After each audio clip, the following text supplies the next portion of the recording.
So good evening, club members and my guests. Thank you all for coming. And thank you, Barbara, for introducing me. And thanks to the Club Art Committee for accepting my show and for inviting me to give tonight's talk. I'm going to speak mostly indirectly this evening about my drawings that you see on the walls here, but I will speak directly about the events and experiences that led me toward this work. That includes the following: my art school education and my abandonment of visual arts in 1969, and its replacement by an art vocation, and finally about my return to visual art. And I'm going to illustrate my talk with projections and performances, including a live performance by an old musical colleague, clarinetist Bob Riseling, who is also one of the subjects of my drawings. Bob will play for us near the end of my talk. And I hope by the end of this evening that you will understand how these drawings came about and what they signify to me. Now on to the art school experience, which for me was a 4-year process of disillusionment. I entered the Minneapolis College of Art in 1965 as a scholarship student, a kid with long-held dreams of a life in art. And I was quite knowledgeable about art school for a high school student. I knew about the Lascaux Caves, for instance, and Piero della Francesca. I loved Rembrandt, the Bauhaus, Paul Klee, Mark Rothko, etc. I was very aware of recent trends in European and American art. Neoplasticism, op art, pop art, color field painting was just starting to come in. And this is all before entering art school. And like most young people, I was ardent and I was ambitious. I wanted to learn more about art, and I wanted to study with real artists. And I was fully expecting this. I wanted to develop my skill. So I wanted a life in art, but had little idea how this actually could come about. So I will describe my disillusionment with 3 little stories about incidents that ripened my condition. The stories feature, first of all, an American-French painter, Shirley Goldfarb, a novel from 1965 entitled The Painted Bird, and a lecture by a prominent contemporary art critic of the day, Willoughby Sharp.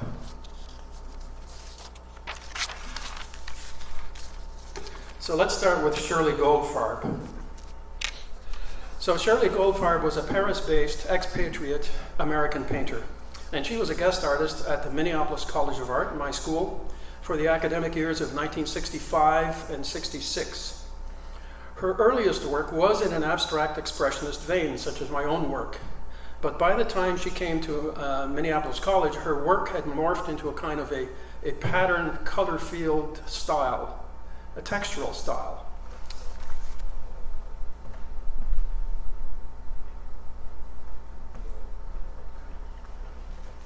Notice the size of the work, 6 by 10 feet. She liked to work very large.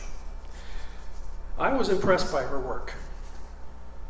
And although she was not one of my official teachers, in the spring of 1966, I asked her to critique some of my recent paintings, which were in the style of that first painting that you saw. Here's another one.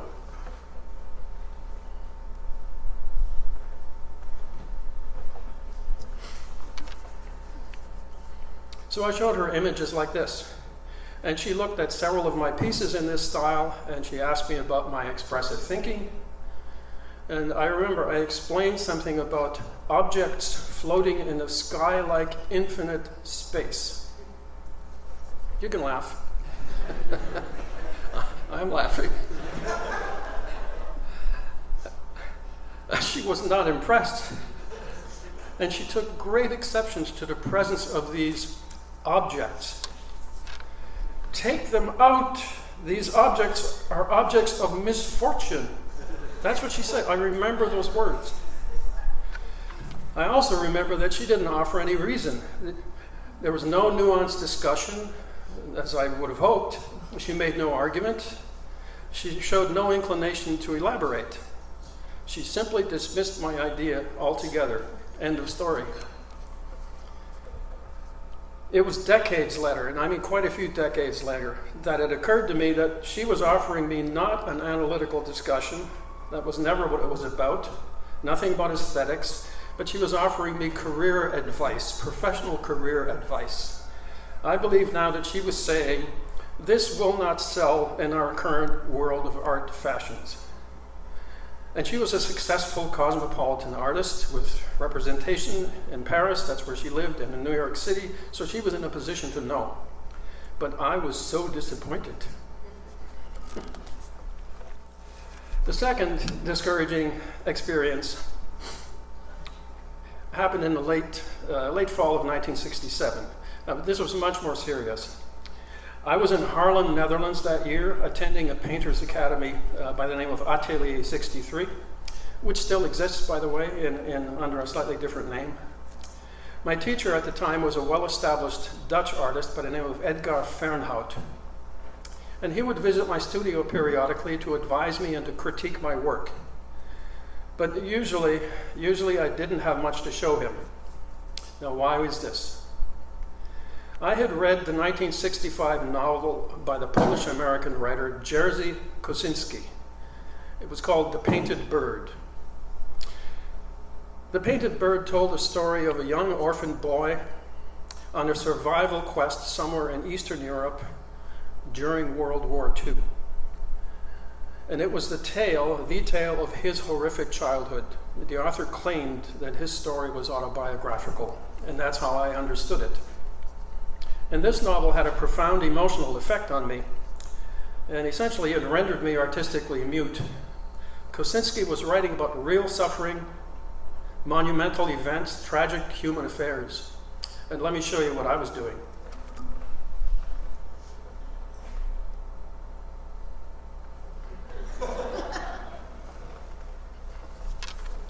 Yeah, that's 1967, September, October, November. So there are no powerful stories to be found here in this image. My ridiculous splashing around on canvas seemed more than pointless. It was downright stupid. And I told this to my teacher, that I had no faith in what I was doing anymore. And he said what a sympathetic teacher would say. And I'll try to mimic his accent a little bit. Here's what he said. You will find your way. He was a very nice man. And he repeated this many, many times over many visits. And that was all. That was it. So another disappointment. Now I have to say I don't really blame Mr. Fernhout about this. I mean, this is an inevitable disappointment no matter who your teacher is.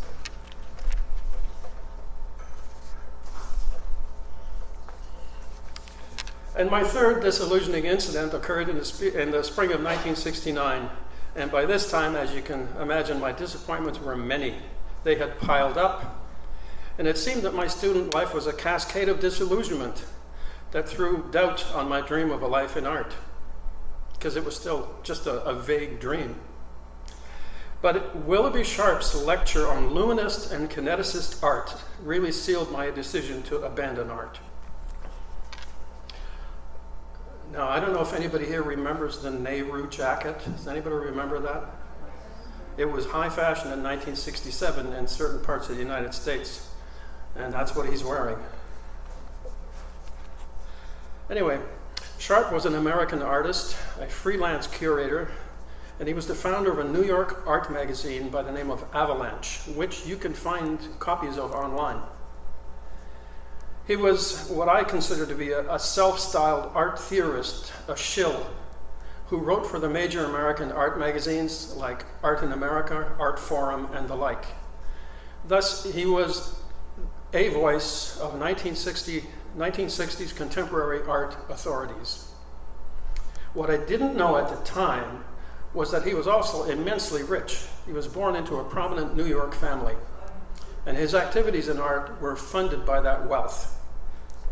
Anyway, he was invited by the director of my school, the Minneapolis College of Art, to speak and to tell me and my fellow students, who, by the way, many of whom were Minnesota farm boys and girls, He was there to tell us what was important to the East and West Coast art establishment. And that morning, in March of 1969, he assured us it was luminist and kineticist art.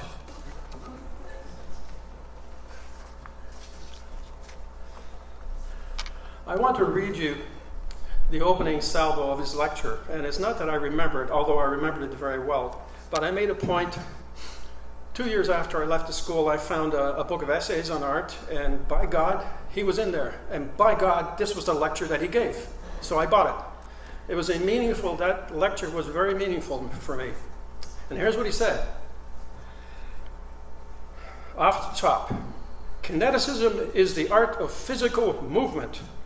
Luminism is the art of real light. The art of light and movement is the only new art of our time. And since this art was only recently created, it has a short history.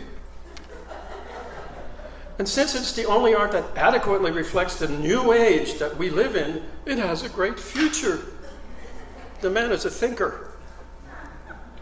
He goes on. The new age, the electric age, has created an environment that has reconfigured our senses. Seeing is no longer the primary means of knowing. Hearing, tasting, touching, and smelling have now become more important. Our five senses are rapidly becoming more integrated. Now Sharp went on with his futurist babble for, I would say, 15 minutes. I mean, it seemed forever to me. It was one long, undifferentiated rant, arrogant, unsupported pronouncements, truisms, non sequiturs, empty buzzwords, pure smoke. His lecture was, I think, at least an hour long, and it was a long ideological rant, but passing itself off as certified knowledge. I just became incredibly angry.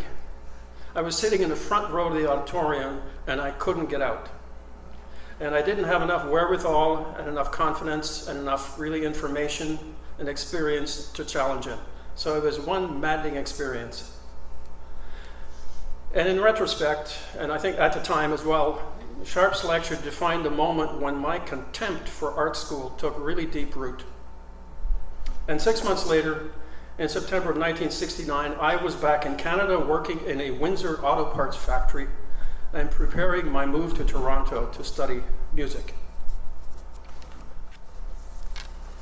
Now, one might ask here, considering my entirely negative attitude here, wasn't there anything in my art school experience that carried lasting value? And yes, there certainly was. There were many valuable experiences, but they most often were peripheral to my formal studies, almost completely. The most important of these involved music, and it was incidental at first. Here's how it came about. During my life drawing classes of 1965 and 66, my teacher would play recordings of his favorite music, and among his choices were the Debussy and Ravel String Quartets, which was music written in heaven. He also played Bartok and Prokofiev, all of which I grew to love. And for me, the natural next step was to buy a season ticket to the Minneapolis Symphony, which at the time was one of the major symphonies in the United States. And there I discovered a really wide world of music. I also began to study a musical instrument, and this is for you, Bob, wherever you are, the clarinet. I studied clarinet for a time and then went on to the guitar. So classical music entered my diet in art school, and it became an ever tastier dish. And it edged out art bit by bit, and finally it became my main dish. And it's a decision that I've never regretted, to concentrate my life's energies on music. Even at the lowest points of my musical life, I never regretted that choice. And at its high points, I positively crowed at my foresight, my wisdom.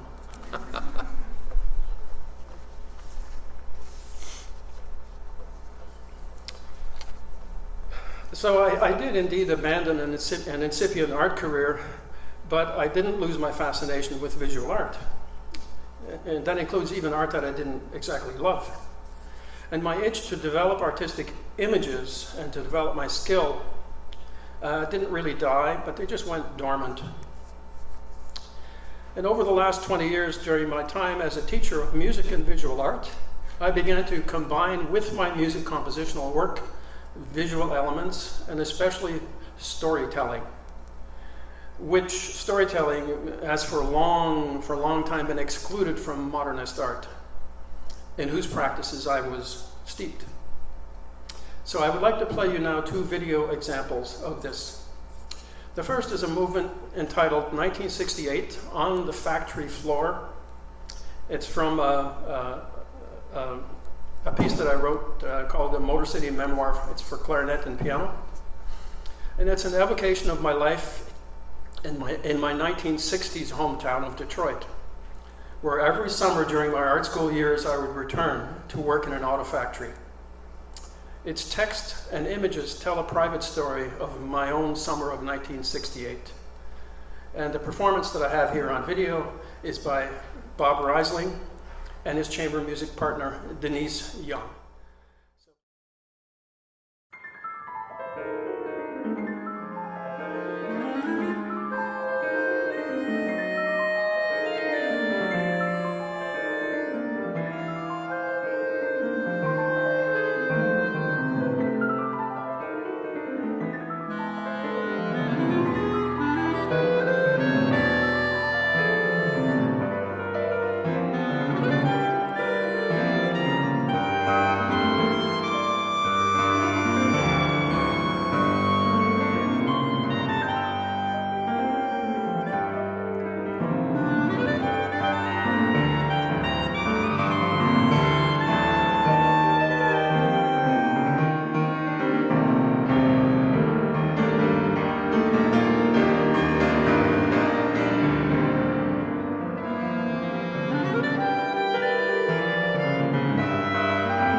Thank you.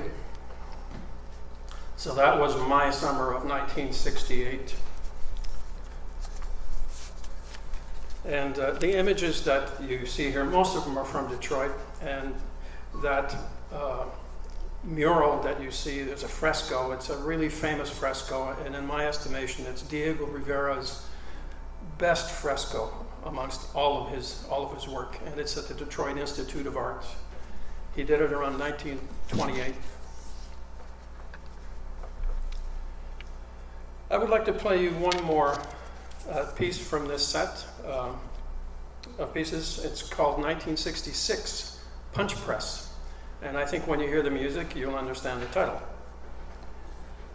The music in this video, like the first, it tries to produce an industrial character to the music, something very mechanical and heavy. But the images in this video are of a much more public nature than Factory Floor. 1966 was a particularly fateful year politically in the United States. And the music and the images try to underscore this. I think you'll see what I mean when you hear it. So here is 1966 Punch Press.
Thank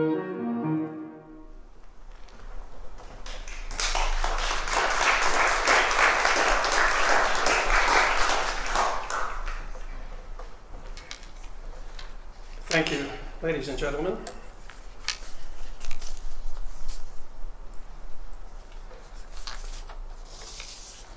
Now on to my third musical offering of this evening. This is a much more recent offering. This is from 2018, and it's a string quartet movement that was inspired by a painting of Van Gogh, Wheatfield with a Lark. You'll see the painting in the visuals that accompany the music. So it's a straightforward example of musical elaboration of a piece of art, and a combination of the two with video. This video was recorded, by the way, here at the club 1 month ago by the Dior Quartet.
Thank you very much.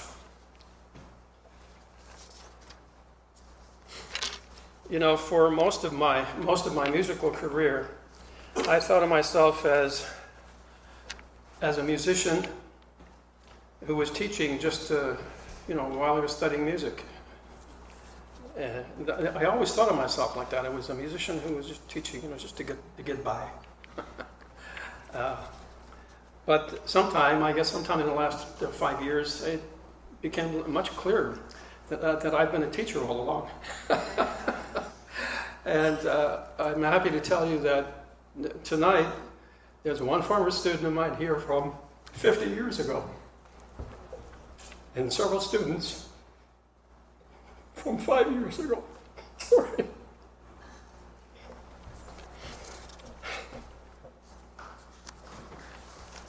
Yeah.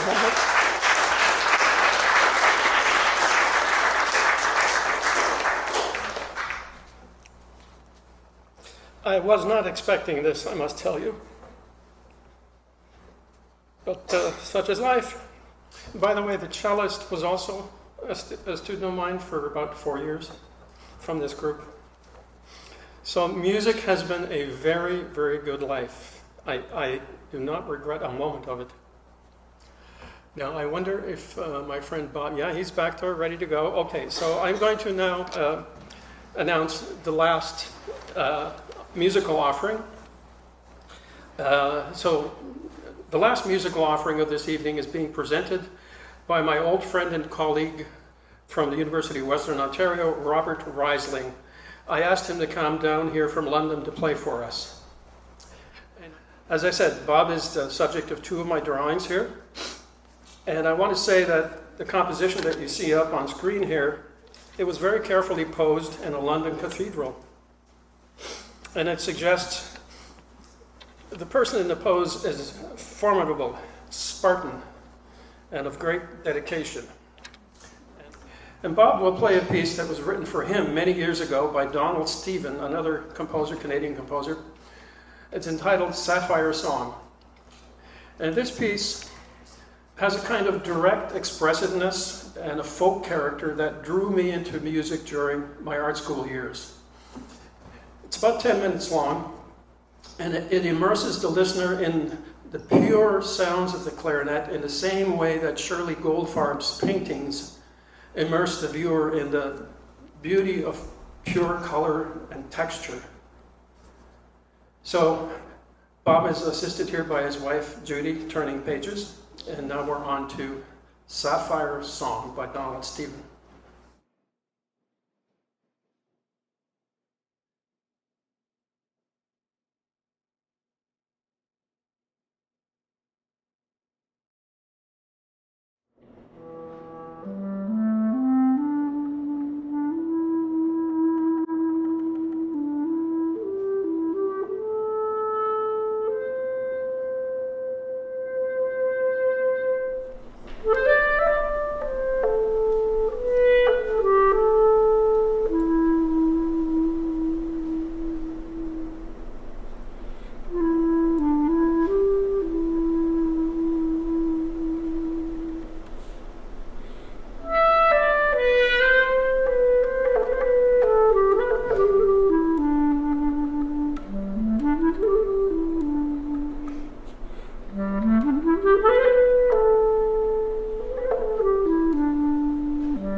job is the servant of the muse. Thank you very much. That was beautiful, beautiful. And that ends my talk this evening. I'd like to thank you very much for coming down to hear me and taking a look at my work. And I think we'll have a question and answer probably in a few minutes after Barbara speaks.